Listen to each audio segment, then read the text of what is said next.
Welcome back to our channel উত্তরণের পথে। দীর্ঘ অপেক্ষার পর আজ রেলওয়ে একটি নোটিশ পাবলিশ করেছে, যেখানে তারা আরপিএফ কনস্টেবল এবং আরপিএফ এসআই রিক্রুটমেন্টের কথা আজকে তারা পাবলিশ করেছে। এবং এটা পাবলিশ করা হয়েছে সমস্ত জোনেই এটা রিক্রুটমেন্টটা হবে সেই হিসেবে পাবলিশ করা হয়েছে। এবং সেখানে বলা হয়েছে যে সাব ইন্সপেক্টর এবং কনস্টেবল এই দুটোই রিক্রুটমেন্ট হবে। এই ঘটনাটা, এই যে রিক্রুটমেন্টের প্রসিডিওর, এটা আমার দীর্ঘদিন ধরেই জানা ছিল। যে 2023 সালের প্রথম দিকে আমি জানতাম যে একটা বিজ্ঞপ্তি আসবে, কিন্তু 2023 সাল পুরোটাই আসেনি। কারণ চাকরি সূত্রে আমার দাদা খবর পেয়েছিল যে এসআই এবং কনস্টেবল রিক্রুটমেন্ট হবে। তো সেই হিসেবে আমাকে ফোন করেছিল, ফোন করে জানিয়েছিল যে একটা বিজ্ঞপ্তি আসতে চলেছে। আমি বহুবার স্টুডেন্টদেরকে জানিয়েছিলাম যে হ্যাঁ, একটা বিজ্ঞপ্তি আসবে, কিন্তু দীর্ঘ প্রতীক্ষার পর আজ ভ্যাকেন্সি ডিক্লেয়ার হয়েছে। তো দেখো এখানে কিভাবে এদের প্রসিডিওরটা কিভাবে হবে। প্রসিডিওর, যে পরীক্ষার প্রসিডিওর যেটা হবে সেটা হচ্ছে সিবিটি হবে, এবং তারপর ফিজিক্যাল টেস্ট হবে, তারপর ফিজিক্যাল মেন্টাল টেস্ট হবে, মানে ওই যেমন পিইটি এবং পিএমটি যেটা আমাদের ডব্লিউবিপিতে হয়ে থাকে বা কলকাতা পুলিশে হয়ে থাকে, সেগুলোই তারা নেবে। তারপর ডকুমেন্ট ভেরিফিকেশান, এটা কিন্তু খুব ইম্পর্টেন্ট পার্ট। ডকুমেন্ট ভেরিফিকেশান প্রচুর সবাই কিন্তু বাদ যায়, এটা কিন্তু মাথায় রাখবে। তো ভুলভাল ডকুমেন্টস যারা সাবমিট করবে বা যাদের নাম্বার এদিক ওদিক থাকবে, ধরো নাম্বার পার্সেন্টেজে ভুল করেছো বা নাম্বার দিতে আপলোড করতে ভুল করেছো, তারা কিন্তু ডকুমেন্ট ভেরিফিকেশন পুরো বাদ দিয়ে দেওয়া হয়। কোনো রকমভাবে এটা অ্যালাউ করা হয় না, এটা কিন্তু মাথায় রাখবে। এবং ফিজিক্যাল টেস্ট যেটা রয়েছে এবং পিএমটি ফিজিক্যাল মেজারমেন্ট টেস্ট, এটাও কিন্তু খুব কড়াকড়ি হয়, এটা কিন্তু সোজা হয় না। এরপর আসছি হচ্ছে এখানে কি কি রিক্রুটমেন্ট করা হয়েছে। এখানে রিক্রুটমেন্টের কথা বলা হচ্ছে, এক হচ্ছে এসআই এক্সিকিউটিভ ইন আরপিএফ এবং আরপিএসএফ। তো এই দুটো পোস্টে তোমাদের হচ্ছে কি সাব ইন্সপেক্টর রিক্রুটমেন্ট করা হবে, ঠিক আছে। আর কি কনস্টেবল রিক্রুটমেন্ট করা হবে, কনস্টেবল হচ্ছে ওই আরপিএফ এবং আরপিএসএফ এ রিক্রুটমেন্ট হবে। এবং রিজিয়নাল এখানে তোমার বলা হচ্ছে কোথায় কোথায় হবে, ইস্টার্ন রিজিয়ন, ওয়েস্ট, সাউথ এবং নর্থ, এই চারটে রিজিয়নেতে। এবং আমাদের ইস্টার্ন রিজিয়নের মধ্যে কি কি পড়ছে, ইআর, ইসিআর, ইসিওআর, এনএফআর এবং এসিআর, এগুলো প্রত্যেকটারই পরে ডিসক্রিপশন দেওয়া রয়েছে, সেগুলো আমরা জানবো। এরপর হচ্ছে কি, আমরা দেখি এই যে তার বয়স কি দিয়েছে, এলিজিবিলিটি কি দেওয়া হয়েছে, মিনিমাম 20 ইয়ার্স এবং ম্যাক্সিমাম 25 ইয়ার্স, এটা ফর এসআই। 20 বছর থেকে 25 বছর ম্যাক্সিমাম বয়সের মধ্যে তোমাদের কিন্তু নেওয়া হবে। আর যারা রয়েছে কনস্টেবলের জন্য অ্যাপ্লাই করবে, তাদের বয়স 18 থেকে 25-এর মধ্যে হতে হবে। এবার ক্যাটাগরি ওয়াইজ ছাড় থাকবে, যেমন ওবিসির জন্য 3 বছর, এসসির জন্য তোমার 5 বছর, এগুলো অটোমেটিক্যালি ছাড় রয়েছে। দেখো এসসিদের জন্য এবং এসটিদের জন্য 5 বছর, ওবিসিদের জন্য 3 বছর, এগুলো কিন্তু ছাড় অলরেডি রয়ে গেছে। এরপর আসি, এবার মেজারমেন্টের জন্য এটা খুব ইম্পর্টেন্ট ছেলে এবং মেয়েদের জন্য। ছেলেদের 165 সেমি চেয়েছে, এটা কিন্তু খুব নমিনাল চেয়েছে, মানে যে কেউ এই ক্যাটাগরিতে পরীক্ষা বসতে গেলে 165, এটা কিন্তু খুব একটা চাপের ব্যাপার নয়। কিন্তু যখন ডাব্লিউবিপি বা কলকাতা পুলিশ এগুলো ফর্ম ফিল আপ করে, তখন তারা 168 হলেও কিন্তু হয় না, বা 179 হলেও হয় না, 170-তে গিয়ে হয়তো ম্যাচ আপ করে ওদের, মানে ওরা হাইটটা একটু ডাউন করে রাখে। তো 167.5 চাইলেও তো তার থেকে কম 165 চাইছে। তো অনেকেই যাদের হাইট নিয়ে সমস্যা ছিল, তারা এই পরীক্ষাটার জন্য ভালোভাবে প্রিপারেশন নিয়ে দিতে পারবে। এবং মহিলাদের 157 চেয়েছে, তারাও কিন্তু খুব ভালো দিতে পারবে। এবং চেস্টের দিক থেকে বলা হচ্ছে 80 আনএক্সপ্যান্ডেড, মানে না ফুলিয়ে 80, এক্সপ্যান্ডেড মানে ফুলিয়ে 85। এসসিদের জন্য 160 মেল, 152 ফিমেল, হচ্ছে আনএক্সপ্যান্ডেড 76.2 এবং এক্সপ্যান্ডেড 81.2। এবং গোর্খাদের জন্য বলা ছিল যেগুলো, সেটা তোমরা দেখে নেবে। এরপর নোটিশ কিভাবে পাবলিশ হবে, publication of employment notice, it shall be done by railway recruitment board. Railway recruitment board কী করবে, এমপ্লয়মেন্ট যে নোটিশটা রয়েছে সেটা তারা কিন্তু পাবলিশ করবে, এবং সেটা তোমরা কিন্তু পেপারে জানতে পেরে যাবে বা রেলওয়ে বোর্ডের ওয়েবসাইট থেকেও জানতে পেরে যাবে। এরপর কি বলা আছে, engagement of agencies for processing of application and conducting computer based test. তারপরে কি হবে, একটা কম্পিউটার বেসড টেস্ট হবে। টেস্টের পর তোমাদের কি করতে হবে, তার ফিজিক্যাল টেস্ট দিতে হবে, এবং আফটার দ্যাট ডকুমেন্ট ভেরিফিকেশন, তারপর চাকরি। এক্সামিনেশন যে ফিটা, সেটা কি বলা হয়েছে, সেটাও তোমাদেরকে রেলওয়ে জানিয়ে দেবে। অ্যাজ পার যেটা আমরা জানি যে 500 টাকা নেয়, 100 টাকা ফিস, পরীক্ষা দেওয়ার পর তাদের 400 টাকা ফেরত দেওয়া হয়।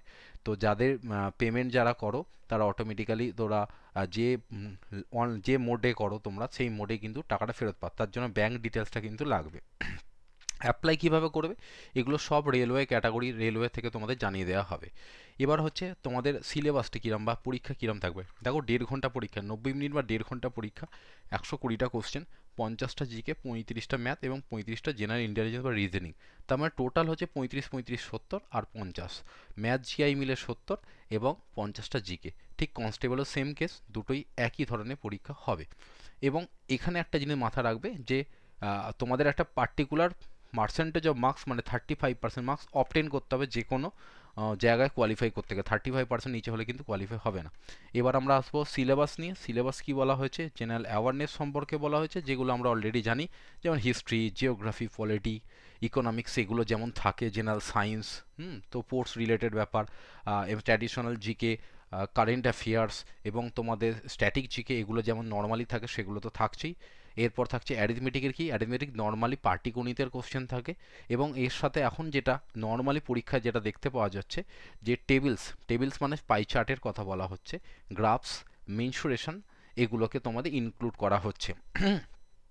এবং এখানে দেখো যেটা আমার বলা হয়নি, এখানে কিন্তু কোথাও লেখা নেই, কিন্তু পরীক্ষা তোমাদের দেখবে তোমাদের পরীক্ষার কোশ্চেন আসে তোমার স্ট্যাটিস্টিক্স থেকে। তো স্ট্যাটিস্টিক্স থেকে তোমাদের কিন্তু কোশ্চেন আসে, তো স্ট্যাটিস্টিক্সটা কিন্তু একটু দেখতে হবে। নেক্সট আসছি হচ্ছে জেনারেল অ্যাওয়ারনেস এবং রিজনিং। জেনারেল অ্যাওয়ারনেসের টোটাল যত টপিক আছে সব টপিকে কভার করতে হবে, কিন্তু এখন মোস্ট প্রবাবলি যেটা কোডিং থেকে খুব কোশ্চেন দেখতে পাচ্ছি, কোডিং থেকে দিচ্ছে। 2 নম্বর যেটা দেখতে পাচ্ছি যে সিটিং অ্যারেঞ্জমেন্ট দেয় রেল, পাজেল। আর রেলের আর একটা নতুন ট্র্যাডিশন যেটা আছে, যেটা স্টেটমেন্ট অ্যাজামশন, বিবৃতি এবং তার ধারণা। তো এই কোশ্চেনগুলো দেয়া থাকে এবং এদের রেলের নেগেটিভ মার্কিং সবাই জানে, 1/3 নেগেটিভ মার্কিং রয়েছে, এটা তোমরা সবাই জানো। রেলের নেগেটিভ মার্কিং থেকে 3টে একটা নেগেটিভ থাকে, অন্যান্য পরীক্ষায় 4টে একটা থাকলেও রেলে কিন্তু 3টে একটাই থাকে। তো এবার আসি হচ্ছে যখন পিইটি কোয়ালিফাই করবে মাঠ কত মিনিটে করতে হবে, লং জাম্প হাই জাম্পের একটা ব্যাপার আছে সেটা বলি। পুরুষদের জন্য সাব ইন্সপেক্টর 6 মিনিট 30 সেকেন্ডে 1600 মিটার তাদের মারতে হবে, 800 মিটারে কোনো কেস নেই। মেয়েদের কিন্তু 4 মিনিটে 800 মিটার করতে হবে। ছেলেদের লং জাম্প মারতে 12 ফুট এবং হাই জাম্প 3 ফুট 9 ইঞ্চি, মেয়েদের 9 ফুট এবং 3 ফুট হাই জাম্প মারতে হবে। কনস্টেবলের জন্য হচ্ছে 5 মিনিট 45 সেকেন্ডে 1600 মিটার করতে হবে, যেটা কিন্তু খুব টাফ। আমি একটু আগেই বলছিলাম, এদের মাঠ খুব টাফ হয়। এবং লং জাম্প দিতে হবে 14 ফুট, হাই জাম্প 4 ফুট। মেয়েদের জন্য 3 মিনিট 40 সেকেন্ডে 800 মিটার, 9 ফুট লং জাম্প এবং 3 ফুট হাই জাম্প তোমাদের দিতে হবে। এবং এই যে তোমার যে চান্স যেগুলো তুমি পাচ্ছ লং জাম্প হাই জাম্পে, এগুলো খুব সম্ভবত ওরা 2টো করে ট্রাই দেয়, ফার্স্ট ট্রাই না পারলে সেকেন্ড ট্রাই দেবে, 3টে করে কিন্তু তুমি পাবে না। আচ্ছা, এই হচ্ছে মোটামুটি একটা নোটিশ, তোমরা নিশ্চয়ই বুঝতে পেরেছো। এবার ভ্যাকেন্সির যেটা ব্যাপার রয়েছে, ভ্যাকেন্সিটার কথা দেখি। নোটিশের যেটা দিয়েছিল টোটাল ভ্যাকেন্সি যেটা রয়েছে, দাঁড়াও, এখানে আর কিছু দেওয়া নেই দেখতে পাচ্ছি, কিন্তু ভ্যাকেন্সি যেটা আসার কথা ছিল 12,000-এর কাছাকাছি ভ্যাকেন্সি ছিল। তো এখানে 12,000-এর কাছাকাছি ভ্যাকেন্সি যেটা ছিল সেটা এখানে কোথাও ডিক্লেয়ার সেইভাবে দেখতে পাচ্ছি না। ডিক্লেয়ার কোথায় করেছে? 12,000-এর কাছাকাছি ভ্যাকেন্সি তো আছেই, 9,000 আর 8,000, 600 আর 2,500 এরম ভ্যাকেন্সি থাকার কথা। 9,000 12,000 কাছাকাছি, অ্যাপ্রক্সলি 12,000 কাছাকাছি ভ্যাকেন্সি থাকার কথা। তো যাই হোক, সেটা হয়তো ওরা দিয়ে দেবে এবং কোথায় কতটা করে ভ্যাকেন্সি রয়েছে সেটা রেল খুব তাড়াতাড়ি জানিয়ে দেবে। সেটা জানিয়ে দিলে আবার নতুন ভিডিও তোমাদেরকে জানিয়ে দেবো, ঠিক আছে? তো পড়াশোনা শুরু করে দাও, ভালো করে খাটো। এটা রেলওয়ে যেহেতু রিক্রুটমেন্ট করেছে, আরপিএফ তো হবেই অবশ্যই। এবং পাশাপাশি তুমি গ্রুপ ডি এবং এনটিপিসি খুব রিসেন্টলি বেরোবে, কারণ যেহেতু এই বছরে তোমাদের ভোট রয়েছে।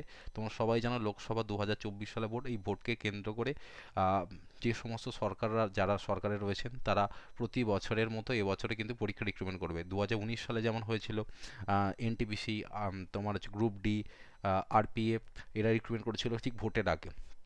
নোটিফিকেশান বার করেছিল, কিন্তু রিক্রুটমেন্ট করতে করতে 4-5 বছর লাগিয়ে দিয়েছে। তো এখনও তোমাদের নোটিফিকেশান অনেক বেরোবে সামনে, যেহেতু এখনও ভোট আসতে দেরি আছে 3-4 মাস।